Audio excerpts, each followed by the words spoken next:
Programa Seu Astral, com André Mantovani. Não é sobre ter todas as pessoas do mundo pra si, mas sobre saber que em algum lugar... Olá, bom dia, ouvintes da Mundial. Muito bem-vindos a mais um programa Seu Astral. Hoje, para mim, uma honra e uma grande alegria receber Monja Cohen. Muito bom dia, Monja. Muito bom dia, André. Agradeço o convite. Eu que fico feliz. Já vou adiantando que eu estou um pouquinho nervoso. Pelo respeito e pela admiração que tenho pelo seu caminho, pela sua generosidade e por suas palavras, que são sempre tão lindas. Vou confessar uma coisa aqui no ar para todo mundo. A senhora sempre anda comigo no meu celular, sempre estou vendo seus vídeos e tem coisas que foram muito importantes na minha trajetória, dos seus ensinamentos. E por isso que eu pensei em trazê-la nesses especiais em que a gente está fazendo aqui, sobre esse tema que é tão rico, tão importante para a nossa vida, que é a gratidão. Eu vi um vídeo da senhora falando sobre a gratidão e aquilo me comoveu muito. Foi daí que nós tivemos a ideia de fazer um especial sobre a gratidão. Então, Monja, assim, para a gente começar o nosso papo e até para a gente poder compreender o que é a gratidão na visão do budismo. Primeiro, nós temos que nos perceber interligados a tudo que existe. Então tem a nossa ancestralidade, tem a vida da Terra, todas as formas de vida que tornam possível a nossa vida. Nós só existimos porque existe esse equilíbrio cósmico e que todos estão contribuindo para que a nossa vida seja possível. Então nós agradecemos a terra, o sol, o vento, as águas, tudo que existe.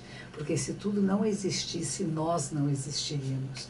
E é um pensamento um pouco diferente desta reclamação que temos, que eu queria que fosse diferente.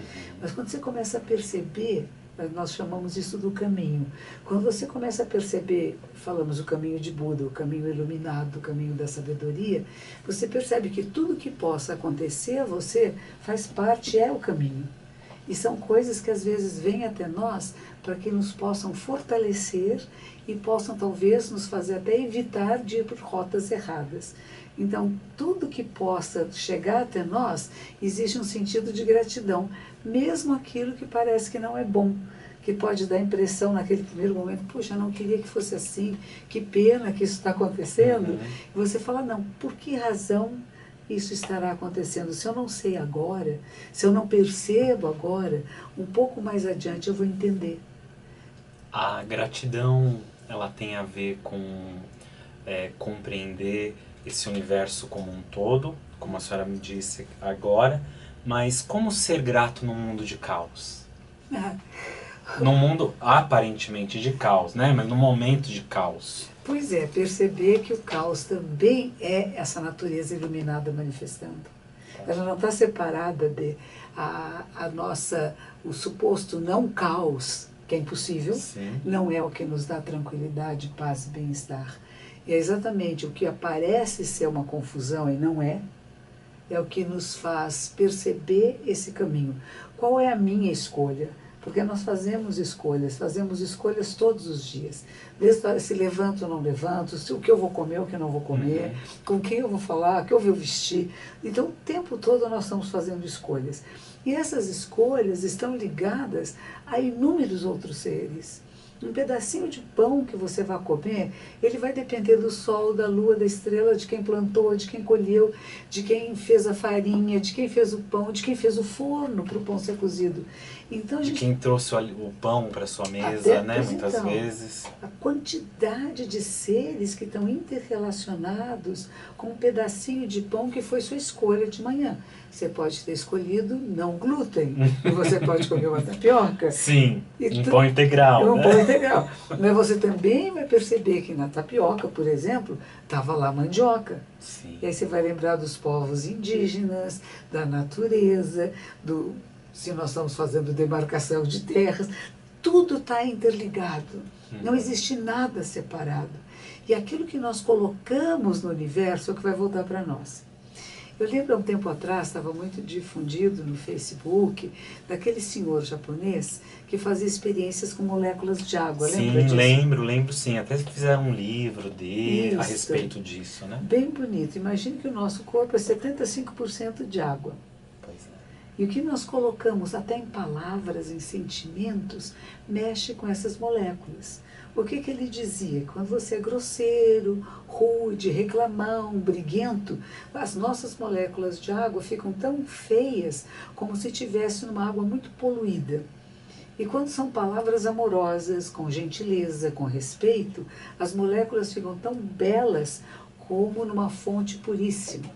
Então você imagine que quando a gente desenvolve o coração de gratidão, de agradecer, alguma coisa muda em nós, muda nas nossas moléculas de água. O ambiente à nossa volta está cheio de água. A gente mede até a quantidade de água no ar, não mede? Sim. Então nós vivemos num mundo que é aquoso. Essas moléculas estão todas recebendo influências dos nossos sentimentos, emoções, pensamentos e palavras. Quando eu desenvolvo a capacidade de agradecer, em vez de reclamar, o que eu ponho do inverso de agradecer? A reclamação, nada está bom, o mundo está horrível. Não, o mundo está bom. O caos faz parte. E eu tenho que enfrentar, né? Tenho que conviver com isso, né? E vou perceber que no nosso caminho, por exemplo, você vai atravessar a rua, tem muitos carros, tem muita gente atravessando, não estão obedecendo o farol, você tem que só estar mais esperto. Não é ficar brigando, como é que eu atravesso sem me ferir, sem ferir ninguém. Uhum. Por exemplo, eu estive na Índia uma vez, e na E aí? Índia o trânsito é um caos. Todos buzinam, ninguém obedece. O carrinho que eu estava era um taxizinho, que era uma motocicleta, com Aham. cobertinha, ele ia na contramão, buzinando. E você pensa assim, bom, deve ter, ele entende o que é isso aqui. O que para nós é um aparente grande caos de trânsito, para eles é o normal. E atrás dos carros, dos caminhões, está escrito assim, buzine, por favor. Isso é muito bom, hein? Aqui, se você buzina, o povo fica bravo, Fica né? bravo, xinga, tudo, né? Imagina, já vi tantos desentendimentos desnecessários no trânsito. Então, às vezes, o que a gente acha que é caos depende do ponto de vista que eu estou olhando. O que está acontecendo aqui? Qual é a minha rota? Aonde eu quero chegar? Isso eu acho muito importante, sabe? Que às vezes a gente se perde um pouco com os obstáculos no caminho. E a gente dá mais atenção ao obstáculo do que à meta. Que a meta é mais importante do que o caminho. O obstáculo não é tão importante. Ele está ali, pode nos fortalecer e não enfraquecer. Então a gente agradece o obstáculo. Aí que é a diferença. Isso, que aí você aprende também com ele, né, monja? É. E a gratidão tem a ver com confiança? Confiança, deixa eu ver. Confiança no divino. Sim. Eu vou dizer uma coisa que eu gosto muito. Eu conheci uma vez um padre do deserto. Esse padre do deserto veio passar uma temporada na comunidade zen que eu morava em Los Angeles. E pedimos para ele fazer uma palestra e ele disse assim, eu conheço Deus, eu confio em Deus, então eu não peço nada a Deus, porque como é que eu posso pedir se Ele é onipresente e onisciente? E eu só tenho a agradecer. Então esse sentido dessa gratidão profunda de que coisas maravilhosas é a vida, que maravilha que é o ser humano, que maravilha que é o sol, a lua, as estrelas, os equilíbrios todos, a terra, as águas. E conforme eu coloco em mim esse sentido de gratidão, e eles acordavam à noite para rezar, eles têm as suas preces, que chamam benedictions, né, as bendições. Bendito o céu, bendita a lua, benditas as estrelas. Com isso, você está colocando coisas lindas, como as joias preciosas no ar. E elas vão se tornar belíssimas para quem ouvir, para quem acessar. E isso você faz o seu ambiente à sua volta ficar melhor. Então o sentido de gratidão é de confiança, de fé completa e absoluta de que aquilo que está chegando até mim é aquilo que eu merece chegar até mim. Que eu preciso, que eu necessito Isso. E que eu mereço. Isso. Agora, por exemplo, monja, quando a nossa mente consegue ser grata, mas a gente sente a nossa alma triste. Porque está em dualidade. Nós temos que transcender a dualidade. Corpo, mente, espírito é uma unidade só. Quando a gente divide dentro do budismo, a gente fala que a divisão, o dual, é o que a gente chama de diabo. A palavra diabo vem que no disso. cristianismo, o diabo, né? Aquele que joga dos dois lados, né? Isso que tem, é divisão, é o dois, Tá. é o duo. Aham. E a gente tem que chegar no uno. Então, quando você acessa esse estado de unidade como um todo, por isso que eu digo, não tem obstáculo, não tem inimigo, não tem nem tristeza. A tristeza vem, mas ela passa. A tristeza existe, faz parte da nossa natureza. É como nuvens no céu. É importante que tenham nuvens, que a gente chore. Isso tudo faz parte, não é feio, não é ruim. A vida não é só a gente ficar rindo, achando tudo bom. Tem coisas que nos tocam, que nos comovem. É isso. E como é que eu lido com isso? Eu até agradeço. Eu tive um praticante há muito tempo atrás, era um jovem, ele tinha câncer ósseo. E ele era um atleta, ele gostava muito de artes marciais. Ele fazia cirurgias na perninha dele, criança, adolescente, Tá. e não aguentava acabar a cicatrização, já ia para a academia, arrebentava de novo. Tá. E uma vez conversando com ele, alguém disse assim, puxa, mas que karma o seu, né? Que coisa difícil essa sua vida, tão jovem, com câncer. E ele disse assim, eu acho que é um karma benéfico, porque graças ao câncer eu comecei a fazer práticas meditativas, comecei a me questionar sobre o significado da vida e comecei a me transformar como ser humano. Ele se formou em Direito, ele faz trabalho voluntário no Hospital do Câncer e é um homem feliz. E ele vai dizer assim, aquilo que aparentemente era uma coisa negativa e prejudicial me transformou, porque me fez questionar. Porque a dor, o sofrimento também nos ajudam a questionar e encontrar o caminho, encontrar a verdade. Esses dias eu até vi uma metáfora de um rabino, não vou me lembrar o nome dele, e ele estava falando da lagosta, que ela vai, conforme o casco dela vai ficando apertado, ela se retira para debaixo das pedras e até formar um novo casco, mas ela nunca tem um casco permanente. E aí a senhora está me dizendo isso agora e eu estou pensando nessa questão toda que eu sempre ouço a senhora falar da impermanência, da constante evolução, do quanto a gente tem que aprender com as dificuldades, os desafios.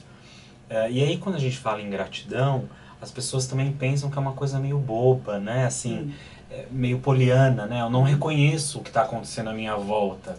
Ser grato como uma coisa de que nada está acontecendo de ruim, ou eu fecho os olhos para o que está, para o desafio, para a dificuldade ou para a dor. Então, pelo que eu estou entendendo, e isso aí está nos ensinando hoje, é que ser grato é reconhecer o todo. Reconhecer o todo, reconhecer as coisas boas, as que não são boas, reconhecer a alegria, reconhecer a tristeza, reconhecer nossos acertos e nossos erros, para que a gente possa corrigir os erros e melhorar a nossa condição. Ô monja, agora uma dúvida que eu tenho, que eu acho que pode ser uma dúvida de muita gente em casa. Eu sou um grande admirador do budismo, mas não sou budista. Então, é uma pergunta que talvez seja aparentemente simples, mas que eu acho que pode ser a dúvida de muita gente. Existe karma bom e karma ruim? Opa!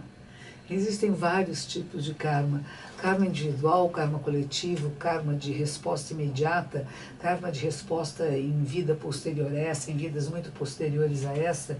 Existe karma benéfico, karma não benéfico, karma neutro. Existem inúmeras formas de karma. O que é um karma não benéfico, por exemplo? Por exemplo, que você aconteça, que você reclame muito da vida, do mundo, que queira fazer maldade para os outros, quero puxar o tapete do outro, quero criar situações adversas, tenho inveja, ciúmes, raiva, cobiça. Entendeu? Cobiça. Então tudo isso vai criar um karma negativo.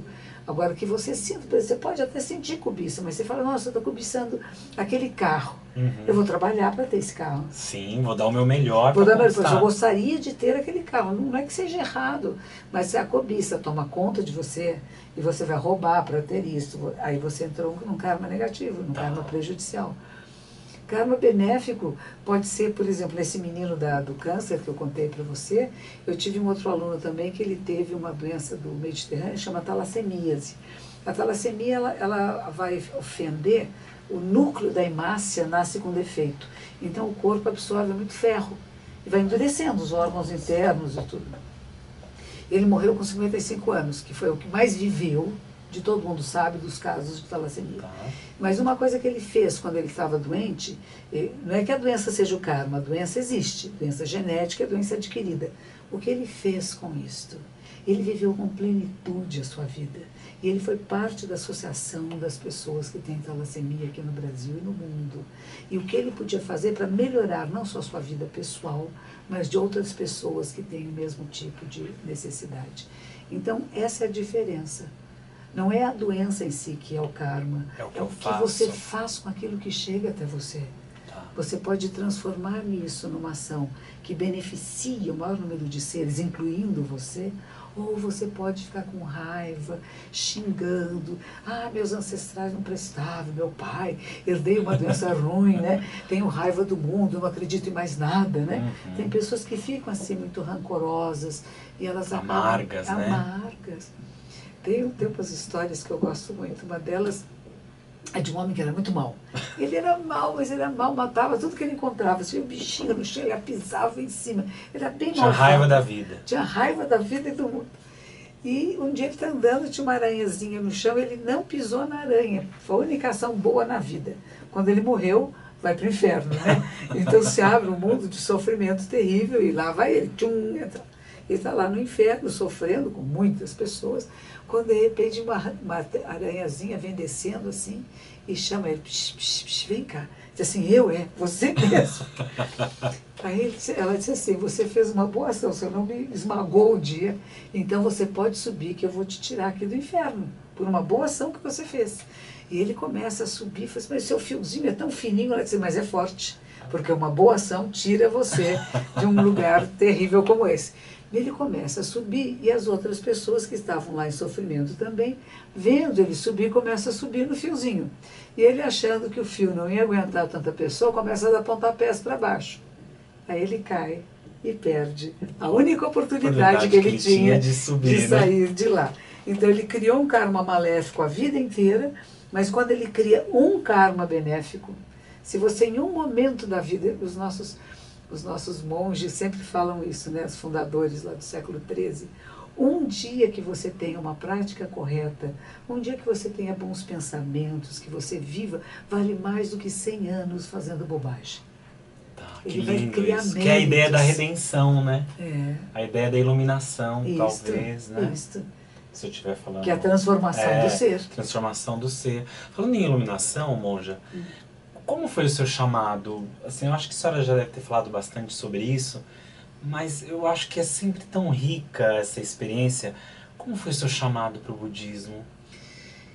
Eu comecei a me questionar muito cedo sobre o significado da vida, da morte, de amor, de ódio, desses opostos nos quais nós ficamos pulando de um para o outro, né? Das dualidades. Das dualidades. E acabei lendo um livro sobre ondas mentais alfa. Eu praticava meditação, mas muito em casa, algumas lições que eu recebia do Self-Realization Fellowship, do Paramahansa Yoganandaji. Eu estava morando em Los Angeles, na Califórnia, e eu comecei a estudar um pouco de meditação. A senhora já não estava mais no Brasil? Já não estava mais aqui. Comecei a estudar um pouco de meditação e praticar, mas nada assim definitivo, muito pulando daqui para lá. E um dia um vizinho meu me deu um livro sobre ondas mentais alfa, dizendo que quando nós estamos em meditação, nós estamos em alfa, que é a melhor onda mental para o ser humano. E eu fiquei pensando, será que eu estou entrando em alfa? E ele entrevistava um monge, que era um monge zen. E era uma repórter, ela perguntava a ele, o que o senhor acha de usar eletrodos para induzir o estado alfa? Ele disse, se a ciência diz que é possível, é porque é. Mas por que entrar pela janela? Essa foi a frase que me pegou. Por que entrar pela janela? Qual é a porta? O que é esse zen? O que é esse zazen? O que é essa meditação?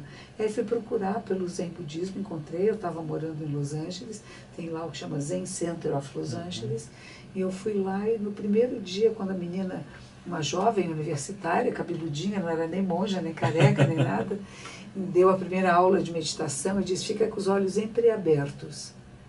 Isso para mim foi fundamental, porque os outros grupos e outros estudos que eu fazia, tinha que fechar os olhos, tinha que ter visualizações, e aquilo para mim era um pouco forçado e cansativo.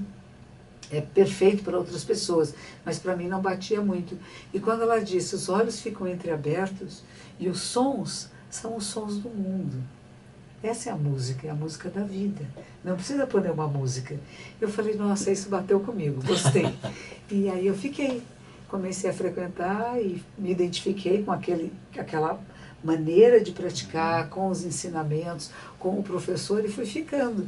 E aí pedi para ser monja algum tempo depois, e ele dizia, mas você vem de uma família cristã, sua formação toda cristã no Brasil, como é que você vai ser budista? Eu falei, aprendo. Mas esse chamado para ser monja...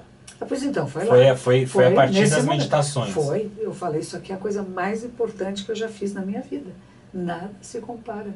Eu quero dedicar o que resta, eu tinha 30 e poucos anos, o que resta da minha vida a essa prática.